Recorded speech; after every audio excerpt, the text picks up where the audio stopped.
Okay. So good morning, students. So today we will continue with this discussion of the nitrogen cycle. In that, we'll particularly discuss about the biological nitrogen fixation. See, nitrogen fixation, it can take place by symbiotic bacteria, symbiotic organisms, or non-symbiotic free-living organisms. Like in soil, there are many free-living organisms which fix the nitrogen. Symbiotic uh, organisms are those which have an association with plants, like root nodules having rhizobium. It is a symbiotic association. So let us understand what exactly happens during the biological nitrogen fixation. So it is the process of reduction of nitrogen, the atmospheric nitrogen, to ammonia by living organisms in presence of nitrogenase enzyme. So the process of reducing the nitrogen to ammonia by living organisms in presence of nitrogenase enzyme. That is what is the major role of biological nitrogen fixation. N triple bond N in presence of this nitrogenase, they get reduced. Reduction is addition of hydrogen. They get reduced to form ammonia. So very few organisms can utilize the nitrogen in the form of nitrogen itself in the air. So in the form of N2 in the air. So very few nitrogen can utilize nitrogen in the form of N2 in here. I've already told you plants absorb nitrogen in the form of nitrates. Okay. Only certain prokaryotic species have nitrogenase enzyme and the capability to fix nitrogen. So they are called as nitrogen fixers, especially bacteria, which is a prokaryotic organism. They have the nitrogenase enzyme and it helps to fix the atmospheric nitrogen into ammonia. So they are called as nitrogen fixers. So these prokaryotic organisms, they are called as nitrogen fixers. So prokaryotic organisms, when we are talking about, it includes bacteria and blue-green algae like Nosta, Canabina. They also bring about the fixation of nitrogen into the soil. So here they are showing a pulse crop, that is cardo variety with root nodules. So they have this pulse crop with root nodules. And root nodules, when you take a section, you can see the rhizobium bacteria in association with them.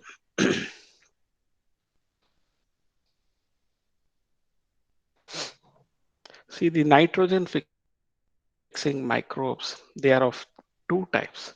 The free living, that is, they are found in the soil without association with any plants. So we call them as free living, non symbiotic. Okay. So those microorganisms are found in the soil, like azotobacter. So you can see the diagram of this azotobacter. So Anabina is a blue green algae. Okay. Nostoc is also blue green algae. You can notice this. Rhodospirillum is a bacteria. So as the name indicates, they are spiral shaped. Okay, rhodospirillum. Then Bacillus, which is anaerobic. Bajarincia is a aerobic microbe, and Bacillus is anaerobic. So the Azotobacter, uh, Pageringia, that is aerobic microbes, Rhodospirillum, and Bacillus, which is anaerobic. They are nitrogen free living, nitrogen fixing bacteria. So cyanobacteria are like Anabina and Nostoc. They help in fixing the atmospheric nitrogen into ammonia with the help of an enzyme nitrogenase. So now the symbiotic association, you can see within the root nodules of pulse plants, the rhizobium is forming a symbiotic association. The rhizobium is a bacteria which forms a symbiotic association with root nodules of pulse plant or leguminous plant. Okay, so remember about this. So the biological nitrogen fixation, when we are talking about biological, so the nitrogen fixation is brought about by the living organisms wherein they fix the atmospheric nitrogen into ammonia in presence of an enzyme nitrogenase. So this biological nitrogen fixation can be done by non-symbiotic bacteria, non-symbiotic organisms, or you can also call it as free living organisms. And biological nitrogen fixation is also brought about by symbiotic organisms. In free living or non symbiotic organisms, there are various examples of bacteria like Azotobacter, Bacillus, Rhodospirillum, and Beijeringia. So they are all free living microbes. So please remember this name. Many times they have asked it in NEET as well as in CET examination. So free living nitrogen fixing bacteria is they would have given two to three examples with one correct uh, example for free living. So you should remember the textbook quoted examples are very important. So the symbiotic bacteria are rhizobium. So rhizobium plays an important role in fixing the atmospheric nitrogen. So the symbiotic bacteria is rhizobium. Now we'll study in detail the symbiotic biological nitrogen fixation. What are the things that are taking place? Okay, so the rhizobium is found within this root nodules. So this is the shape of the rhizobium bacteria. So they are found within the root nodules. So uh, the legume bacteria relationship. So it's a symbiotic relationship. So the most prominent bacteria found in the root nodules are rhizobium species, which is rod shaped, which is bacillus type of bacteria. It is rod shaped. In the roots of legumes like alfalfa, sweet clover, sweet pea, lentils, garden pea, broad bean, clover beans. So you find in almost all the pulse plants, so the root nodules will be having this association with rhizobium. So you can also call it as legumes or pulses. Okay, the Fabaceae members. Okay, so the card variety of plants, all of them will be having this root nodules. So the most common association on roots is as nodules. So the legume bacteria relationship, you should understand most prominent bacteria involved in this legume bacteria relationship is symbiotic relationship is rhizobium species, which is rod shaped bacteria or bacillus shaped bacteria. It is seen when the roots of uh, root nodules of leguminous plants like alfalfa, sweet clover, sweet pea, lentils, garden pea, broad bean, clover beans, etc. So the most common association on roots, it is as root nodules. So the it is found in the roots as root nodules. So the most common association of rhizobium in roots is as root nodules. So the symbiotic biological nitrogen fixation. So the microfrankia also produces nitrogen fixing nodules on the roots of non-leguminous plants. So please remember frankia, it is found as non-leguminous plant like alnus. So but rhizobium is found in leguminous plant. So the microbe frankia also produces nitrogen fixing nodules on the roots, but they are noticed in the roots of non-leguminous plants like alnus. Example, alnus is an example for frankia to be present in the root nodules of non-leguminous plant alnus. So rhizobium and frankia are free living in soil, but as symbionts, they can fix atmospheric nitrogen. See, rhizobium and frankia need not be mandatorily within the root nodules. So they are free living in soil. So whenever they come in contact with the leguminous roots, they are going to form this association. So symbiotic association. But as symbionts, rhizobium and frankia, they can fix atmospheric nitrogen. The central part of nodule is red or pink colored due to leguminous hemoglobin. So hemoglobin, is because of hemoglobin. Red color in blood is because of this hemoglobin pigment, respiratory pigment, which we find in blood RBCs. So now in the central part of nodule, when you take a section and observe, so it is red or pink color due to the presence of this leguminous hemoglobin, which we call it as leg hemoglobin. When you take a section of this nodule, the central part of nodule is red or pink in color due to the leguminous hemoglobin, or we also call it as leg hemoglobin.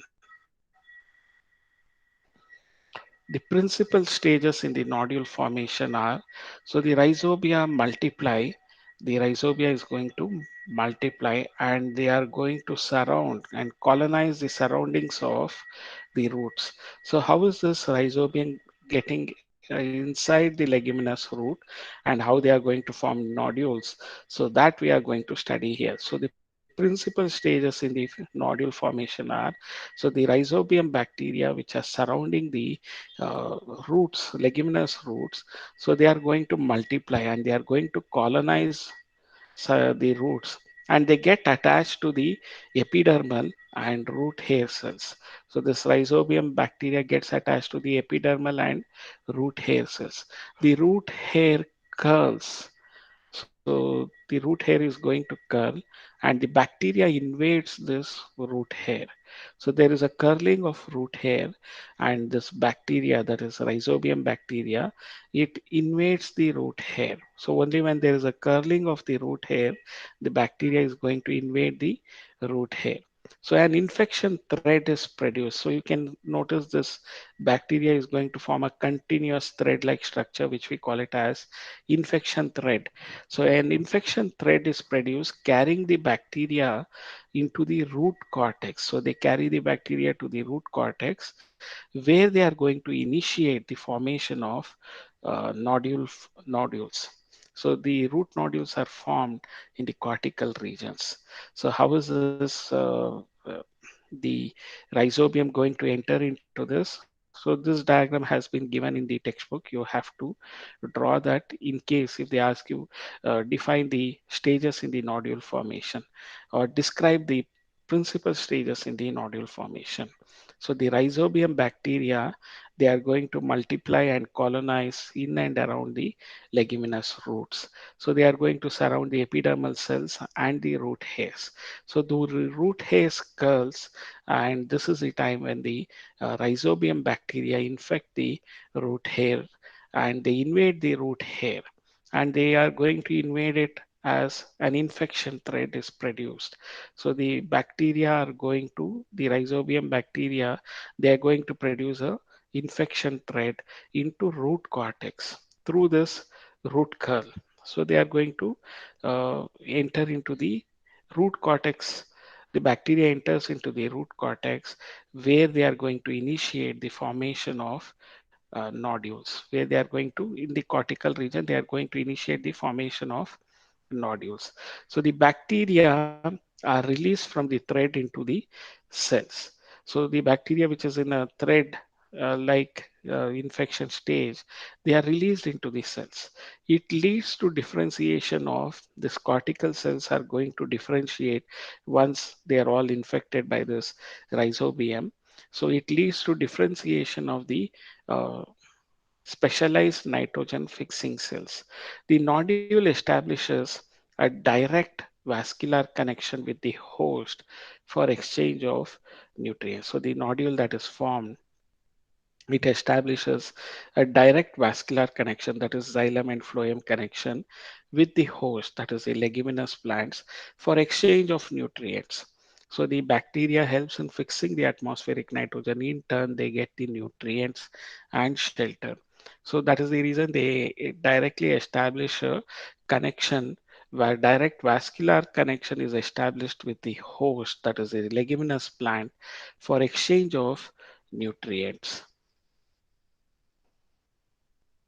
So if you dissect the nodule and see, the nodule contains nitrogenase enzyme and leg hemoglobin. So the nodule is going to contain the nitrogenase enzyme, and it also has this leg hemoglobin. So you have to remember about this nitrogenase enzyme and leg hemoglobin. It is found in the uh, root nodule. Okay, so nitrogenase is a molybdenum ion protein. So this catalyzes. So a molybdenum ion protein, so nitrogenase, it catalyzes the conversion of the nitrogenase enzyme catalyzes, and it is in turn nitrogenase enzyme is a molybdenum ion protein. Okay, it catalyzes the conversion of atmospheric nitrogen to ammonia, the first stable product of nitrogen fixation. The ammonia synthesizes the synthesis needs, this ammonia synthesis is not an easy process. It is an energy consumption process. The ammonia synthesis needs high input energy, that is around 8 ATP is spent for each ammonium ion that is formed. And this ATP is obtained from the respiration of the host cell.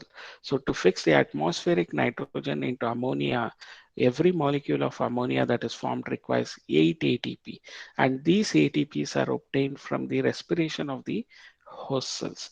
So nitrogen, so you can see this balance reaction, nitrogen plus 8 electron plus 8 proton plus 16 ATP, it is going to form two ammonia molecules plus hydrogen plus 16 ADP plus 16 inorganic phosphate.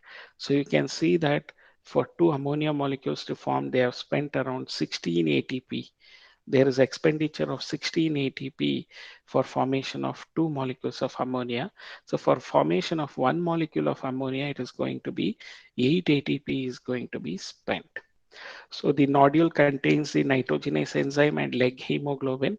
So nitrogenase enzyme, which is majorly composed of molybdenum ion protein, so they catalyze the conversion of atmospheric nitrogen to ammonia.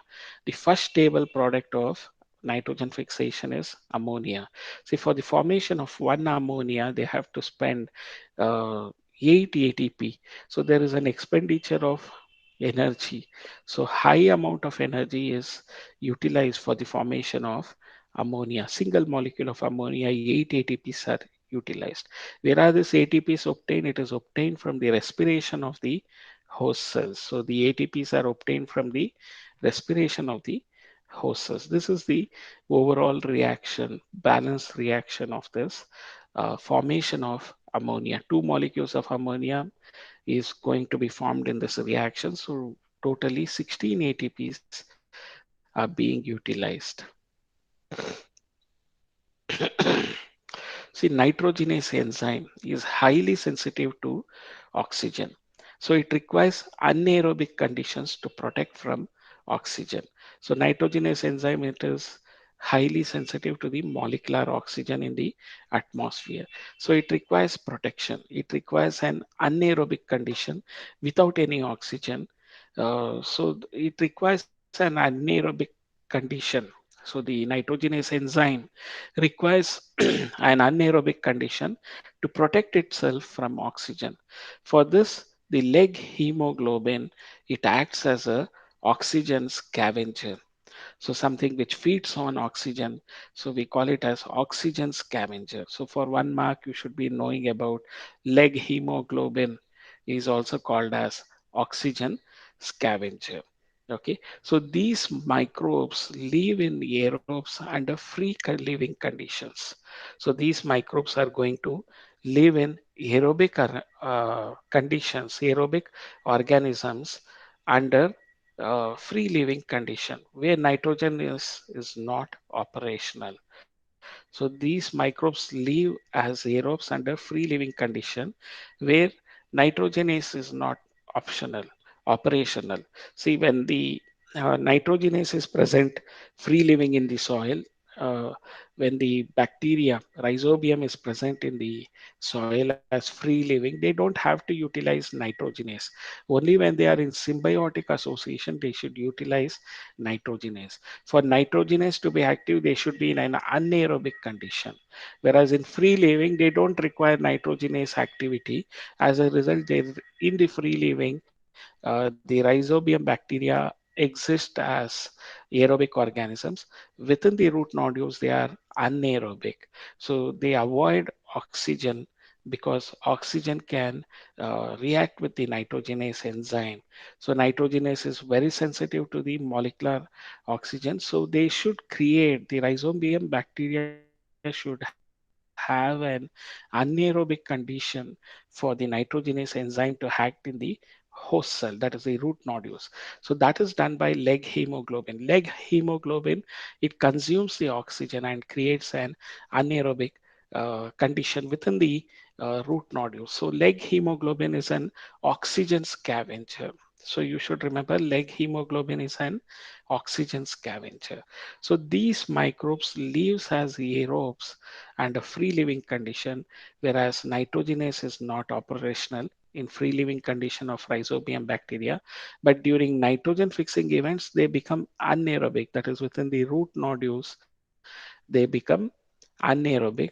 And why do they become anaerobic? To protect the nitrogenase enzyme. So the leg hemoglobin, by acting as an oxygen scavenger, they protect this nitrogenase enzyme.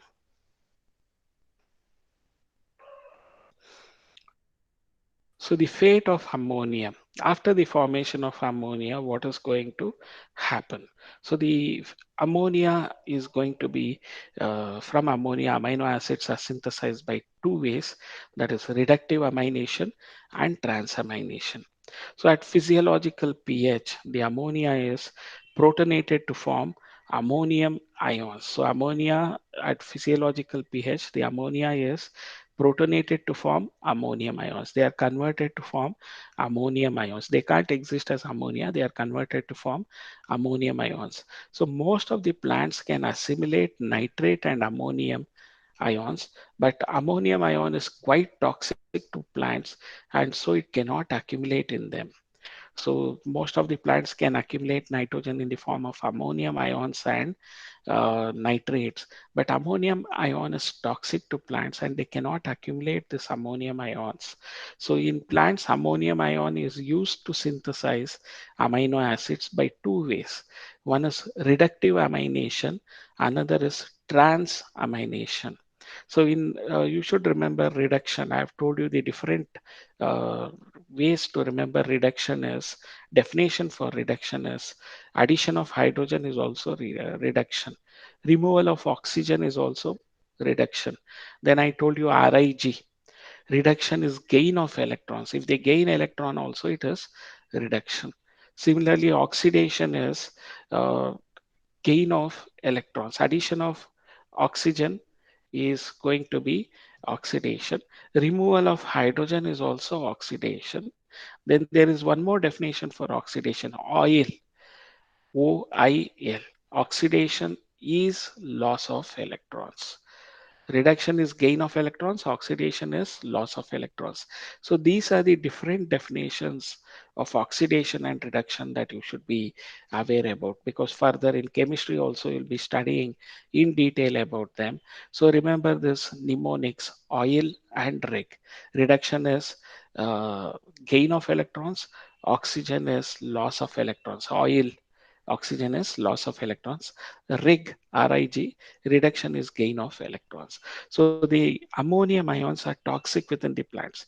So these ammonium ions are used to synthesize amino acids, and it involves two steps or two ways they are going to synthesize this amino acids. One of the method is reductive amination, and another method of synthesis of amino acid is transamination. So let us study about these in detail. So in reductive amination, in this, ammonia reacts with alpha ketoglutarate acid. The ammonium ions react with alpha ketoglutarate acid plus NADPH. So they are going to form glutamic acid, water, and the reduced nicotinamide adenosine dinucleotide, they form unreduced NADP. So this is taking place in presence of glutamate dehydrogenase. So in reductive amination, so there is going to be addition of hydrogen to the ketoglutaric acid and they are going to form glutamic acid. So how is that formed? So the ammonia reacts with alpha ketoglutarate acid in presence of reduced nicotinamide adenosine dinucleotide phosphate. H is there, it means reduced NADP. So in presence of reduced NADP, ammonium ion is going to react with alpha ketoglutarate acid in presence of uh, reduce NADP, and in presence of the enzyme glutamate dehydrogenase. Okay, and they are going to form glutamic acid, water, and NADP. So they are going to form glutamic acid, water, and NADP.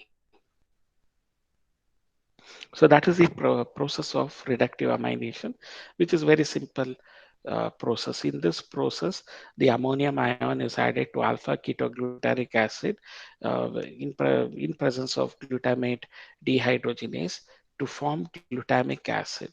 So there is a reduction taking place and there's a formation of amino acid, glutamic acid. So plus water plus NADP. This is the overall reaction of reductive amination, which is quite easy. The next one is transamination. So it is the transfer of amino group. So you can see in this slide, so there is an amino donor and amino acceptor. So there is amino donor and amino acceptor. So here there are two amino acids. So there is going to be one of them is going to donate this ammonium ion, another is going to accept it. See, this is just a amino donor and amino acceptor. So it is a transfer of amino group from one amino acid to the keto group of a keto acid in presence of transaminase enzyme. So this is a keto groups because C double bond O, you know that keto group.